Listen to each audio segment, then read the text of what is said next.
So, welcome to the next edition of the Rare Business Podcast. With me today, I have Gary Miles, who is the General Manager, Product Business Unit, Big Data and Strategic Innovation at Amdocs. Hi, Gary, and blimey, that's a long title. Hi, Adrian. Thanks for having me. It is a long title. I think we can cut it down a bit. I run most of the strategic innovation inside Amdocs. So we're a 33-year-old business. And we're the global market leader for business support systems for telecommunications companies, both on the network and on the IT side of the house. And I'm responsible for the Office of the CTO, technical strategy, and then about 5 operational units, a lot of which are outside the core of our business. So when we look at diversification plays and things like that, I am responsible for growing those either organically inside the business or inorganically through some kind of acquisition.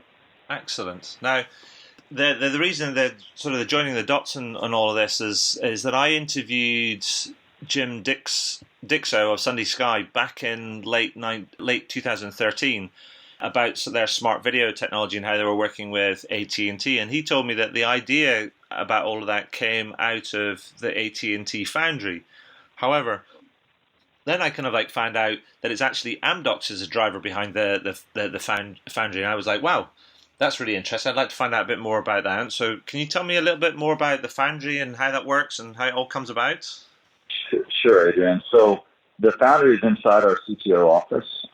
Okay. And it's actually AT&T's Foundry. So AT&T has several Foundries. They have 5 of them. I think the way AT&T looks at it is it's a set of competency centers. They call them the kind of Navy SEALs that go out and spearhead new ideas, new innovation, new technologies that can either bring them operational efficiencies or better customer experience or, better connectivity experience, all of these types of things. And the Foundries can specialize in issues like cybersecurity or the Internet of Things, and really it's an evolving set of themes around the Foundries. And AT&T has, as I mentioned, they have about 5 Foundries. The Amdocs Foundry, which is usually a kind of creation of this to fulfill the charter of bringing this innovation into AT&T.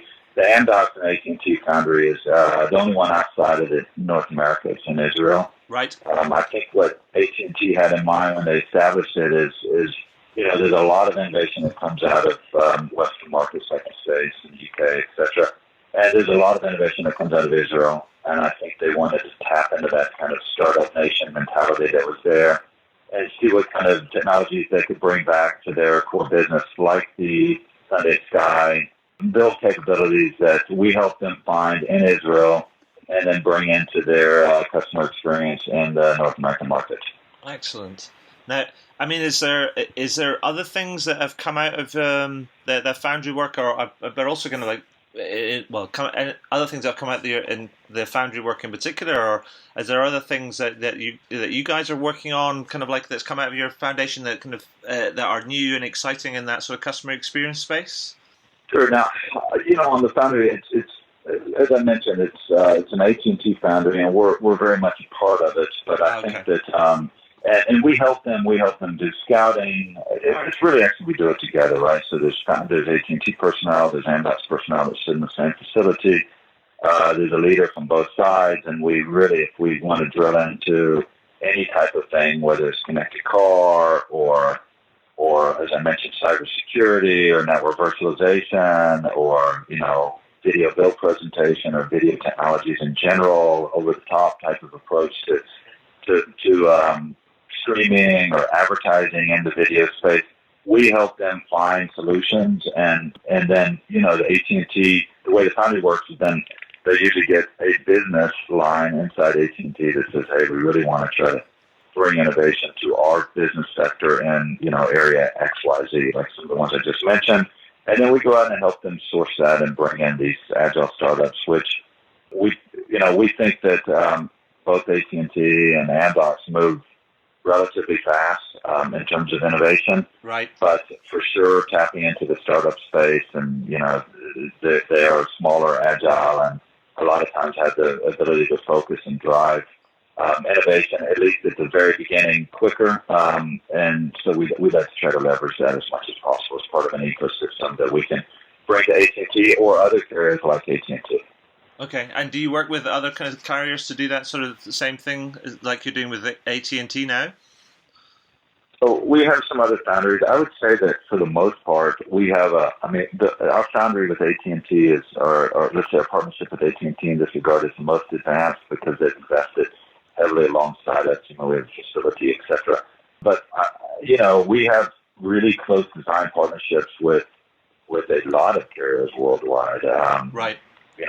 Really, I would say that with all of our major customers, most of the major tier 1, tier 2 customers, telcos worldwide, or customers of Amdocs, some of them more heavily than others, and those that are our core, a lot of our revenues come from, it's like any business, right? You have a relatively sizable chunk of revenues that come from some specific client base, and this is what is for any enterprise business. And with all of those, we have specific innovation initiatives underway. Really, I would say the top 10, we have anywhere from 1 to 2 or 3 with all of them. Now, some of them are redundant across both of them, but I think that's the way we try to make sure we validate before we spend tons of money. We like to do it together with the customer. Yeah. Evolve the technology, evolve the offering to make sure it fits the needs, and then we'll, start to expand that out worldwide after we get pretty comfortable with it as bringing value. So we could call it like it's a co-innovation process in many ways.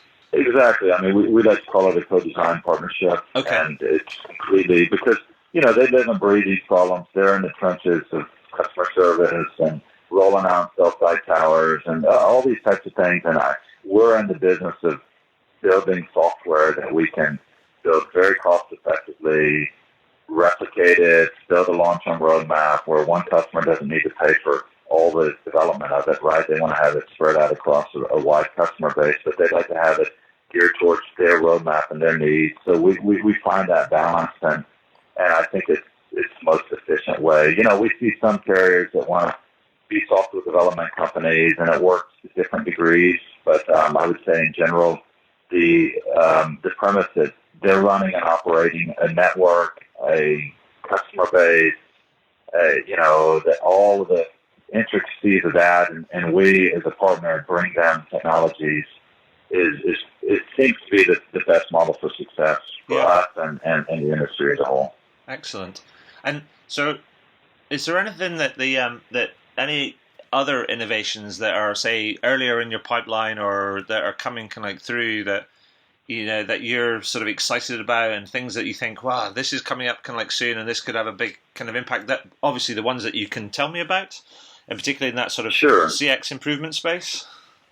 I think there's some really exciting stuff happening out on the marketplace today. One of the big moves is away from, let's say, more of a hardware type of approach. In the old days, you had switches that had proprietary hardware.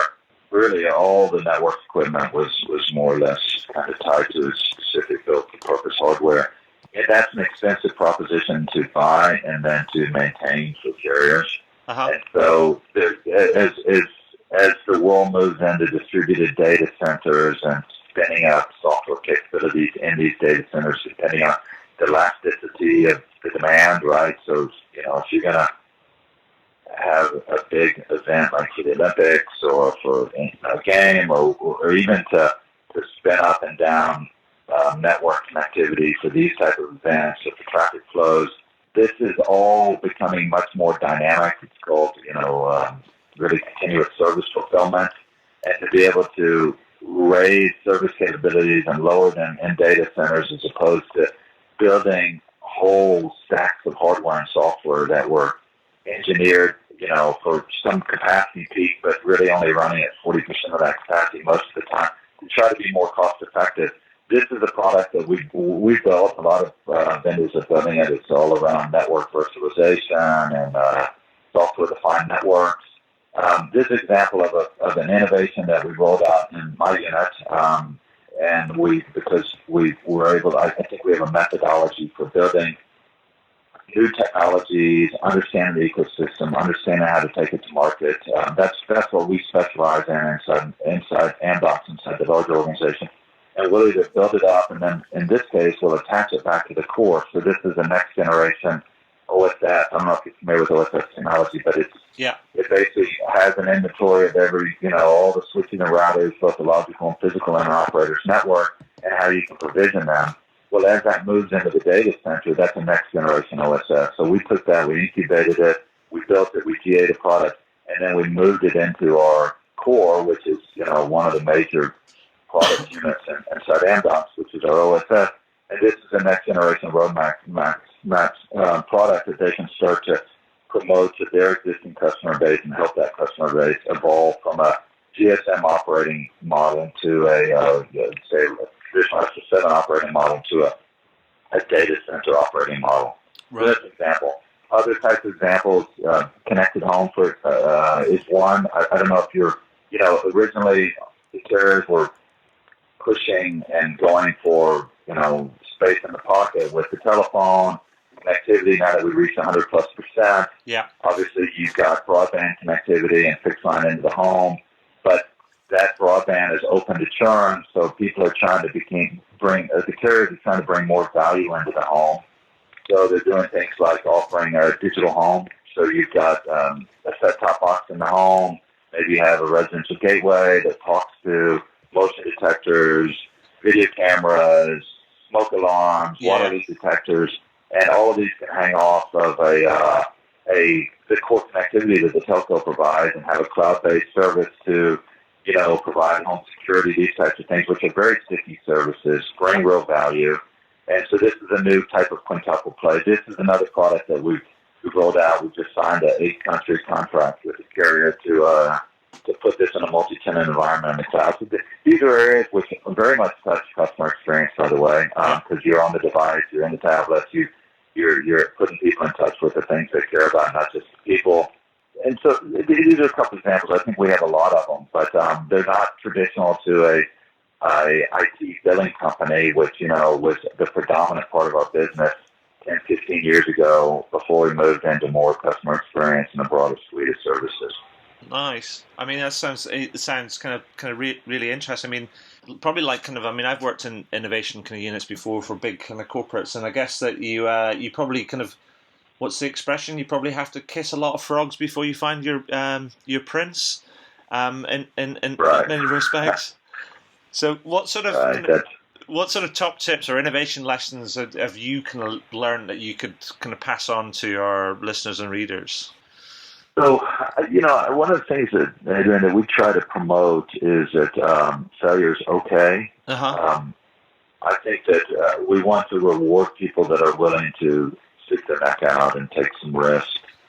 Obviously, one of the main assumptions that we make around this type of, try to propagate this message is that failure is fine, but we want people to fail fast and fail cheaply if they're going to fail. Yeah. Which is an art in and of itself. You get very emotionally attached to an idea, and nothing ever happens as fast as you or the business plan authors think it is. Yeah. But then the question is, where's that to kind of find balance between deciding to kill a project versus to continue or to accelerate a project investment. Okay. And I think this requires a lot of discipline. If it's done right and then the culture's right, I think it's okay, and it's viewed as completely okay. And I've got people on my team that come up with ideas, and they've batted 1 out of 3, and you know what? I'm happy to give them more funding for another idea if it has merit. Yeah. I think that we've done a pretty good job because we try to do this co-design partnership with our carrier customers. So this reduces the risk a lot, and then we have a set of, we call it the Stella process, which is some design hypothesis to try to set up your assumptions on the business, the ecosystem, the market, the players, the competition or lack of it, and how it's going to evolve, and then to have all these gates and track it. And then we try to do it, you have to leverage part of the larger organization like finance and HR and things, to some extent IT, but then you have to have a separate set of even a little bit of a culture and hiring practice. And what I try to do is generally I'll find a very good leader that's from the space if we're doing something new. He'll bring in about 5 or 6 people from the industry, whether it's product management, you kind of know where the industry's going, maybe a couple architects. And then we'll take 10 or 15 top developers, testers, etc. And, product managers also from inside Amdocs that have been in, a big business and understand the rigor. And we'll put them into a room together, and you'll find that this crystal of knowledge of the domain spreads to this very competent team super quickly, and you can actually build something really, really quick and then push it into your install base much quicker than you could with a startup, which is a little bit ironic because everybody sees big companies as slow and ineffective. And if you leverage it properly, I think you can be super successful, but it's hard to do, and you always have politics and, as any organization. But in the short of it, if done right, I think innovation in large companies is not only achievable, but maybe even better than in small companies in some regard. Now, obviously, going out and buying a business that can help accelerate that process is sometimes the right move. Sure.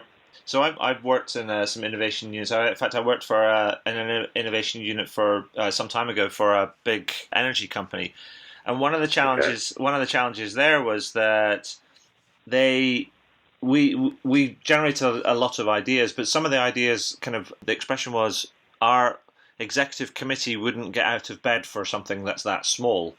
So they had to achieve most of the ideas. There was a big hurdle rate in terms of what we thought the expected value was. I mean, so I've got 2 questions. One, do you face a similar sort of issue? And for some of the ideas that don't make that aren't big enough, what do you do with them? Do you just discard them, or do you try and pass them on?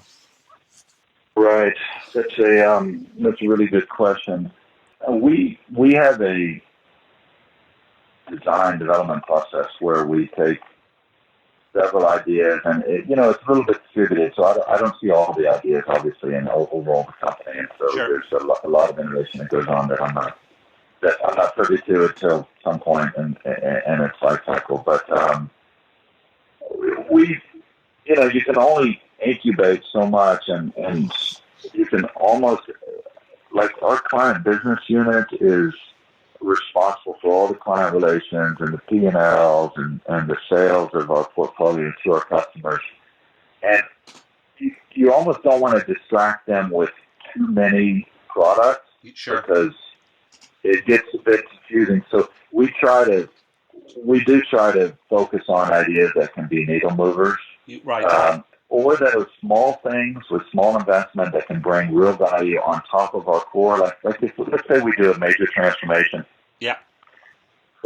Sometimes it'll take from 6 months to, over time, 36 months to put in a new system if you're replacing existing, whole BSS stack for a 90 million subscriber carrier. Depending on what pace we think with the customer we should do this transformation, and we like to bring value early on in that process. So sometimes we'll invest in small capabilities that aren't big needle movers that can just bring a win earlier on. But for the most part, when we're taking propositions to our executive management team and say, hey, we want to move into this market space, the good news is Eddie Goldman, our CEO, is super, super, super supportive of new things. And I think one of the biggest risks is like you said, an energy company that you're involved in. If you don't get it sanctioned by management and the management doesn't push it, then that idea is left out to fend for itself inside a huge organization that doesn't have the support of the organization. When you start going to market and even be able to deliver it, it's probably not going to succeed. So we'd rather take a little bit less ideas up that we push through, but we get the support of the business. And I think that they've done a really good job with this. In terms of Amdocs management supporting it. Did we pass ideas on? I would say that a lot of the, we may have some original ideas in our, company, but most of the ideas are known to the overall market. Right. And it's just a matter of who executes them better and faster. And a lot of times small players are already doing it, and they're just not doing it as well as they could. So I don't really know how to answer that. I would say that we're usually, all the ideas I've seen, usually other people are thinking about them, so I haven't really taken note of how we can handle that, to be honest. No, that's no I problem. don't know how what your view was in the when you were in the energy company. Well, actually, with the way that it worked for us is that we ended up with a lot of ideas. There was a lot of scrutiny. We ended up picking the ones that we thought had the biggest, offered the biggest opportunity, and some of the ones that didn't quite kind of make it, they just got put on the shelf. Really, we didn't really have a process for kind of recycling them somehow, and some of them were really innovative, but they just weren't really big enough to merit the attention and the focus and the resources from such a large organization. So a lot of them just kind of sat on the shelf, and that was unfortunate, but it was just also part of our reality at the time. I think we're in the same shape. I think we handle it the same way. Yeah. Okay. So what's Amdocs and your innovations unit's plans for the rest of this year and beyond, apart from world domination, obviously? Apart from world domination, let me think about that. No, we have some exciting plans. We've got a lot of new things going around with mobile financial services, which is exciting. We see that the banking and particularly in emerging markets, the telecommunications brands are very strong. They have a big distributor network for selling top-ups and things like that. And so we're seeing them get into financial services, sometimes doing deals with banks. Yeah. And we're real bullish on that space, although it's not a simple market because it's usually an ecosystem issue that's local and global. Sure. As I mentioned, the virtualization's a big push. We are also investing heavily in big data. We've been doing big data, quite frankly, for decades, and so have a bunch of our competitors and our customers. But for sure, that's also an example. I talked about the network being very kind of hardware, software bundled, expensive. Data warehouses were purpose-built in appliances, very expensive technologies, didn't store stuff in real time, didn't store the big volumes of information. So now you can apply all kinds of machine learning to see anomalies and trends and patterns if you get the data in and start to understand what's happening to drive Net Promoter Score and consumer sentiment and where to make your proper investments based on where the money flows across your network. All these types of things, these can be solved in a data-driven business. Yeah. So we rolled out, actually in my unit, we consolidated a bunch of our big data propositions almost 2 years ago into a unit inside my organization. And the nice thing about this is there's a bunch of open source Hadoop type of technology, streaming technology, search, and report writing that you can bundle them together, put an operational envelope on them, build collectors from the different, our systems, other systems, stream this data into a data lake, and then start to bring insights, whether we bring insights or our customers do, or they have a third-party innovation ecosystem that they, let tap into these data lakes. This is a super, super interesting space. I would even say it's a little bit hypey, less about the hype and more about trying to just be real pragmatic about bringing value. Yeah. But these are some of the areas where we're putting big investments because we see that it can bring real value pretty quickly and unlock a lot of the potential that operators have to differentiate. That's fantastic. That's really interesting. So Gary, just conscious of kind of time and things, it brings me to the last question I always ask people that I interview on this on the podcast series, and that is this: is there anything that you would like to shamelessly plug? Right. Right. I have a lot I'd like to shamelessly plug. I would say that if I look at what's happening on the industry with a lot of consolidation going on, particularly in the North American market, which has started to go, south of the border, into Mexico and the Caribbean, Latin America, Telefonica just bought JVT and Brazil and all the acquisitions, BT and EE. And as the mobile and fixed line environments come together, and as video has its current programming practices together with over-the-top practices, the whole portfolio of product bundles and all these things are becoming really increasing and need to be simplified, and it's a real kind of cohesive customer experience across the bill, across the interfaces. And this is a hard thing to get right. Yeah. I think it's a really hard thing to get right.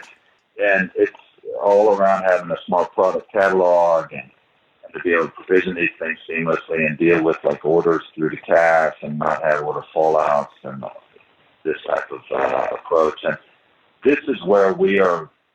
I think this is where Amdocs can really, really benefit our customers. We see, and the good news is a lot of our customers are the large customers, and they're the ones that are buying up new products and new businesses around and consolidating. So I think we're in a good position to help them and bring things like big data in. So even when they buy a new business, how do you start, as that business is still separated from the, let's say BT and EE as an example. And I don't want to use that specific example where we're doing this. I just want to use an example where this type of solution could apply. Sure. You could very quickly go in and build a kind of a data lake to be able to see who's got a propensity to churn, who's got a propensity to want to bundle, why should we bundle, what services should we offer, all these types of things. I think these are really important as these big bets are being placed to buy businesses and to consolidate. And so having a good multi-play approach is absolutely critical for our customer base, and this is where I think we were able to bring a bunch of value, and I can say that I feel pretty good about plugging it because this is right inside our comfort spot. So anyway, I don't know if that was a good finale, but I think it's where most of the emphasis should be for our industry today. I think that was a pretty good plug, Gary, and I just want to say thank you for your time and your insights today, and sort of your view on kind of where some of your focus is and some of the exciting things that are kind of coming out that's going to, particularly in the telco space, and it's going to feed through into kind of customer experience. That's great. So yeah, thank you very much. Adrian, we are glad that there's people out there like you writing and underlining the importance of this, and I appreciate the time and look forward to talking to you next time. Cheers. All right. Bye-bye.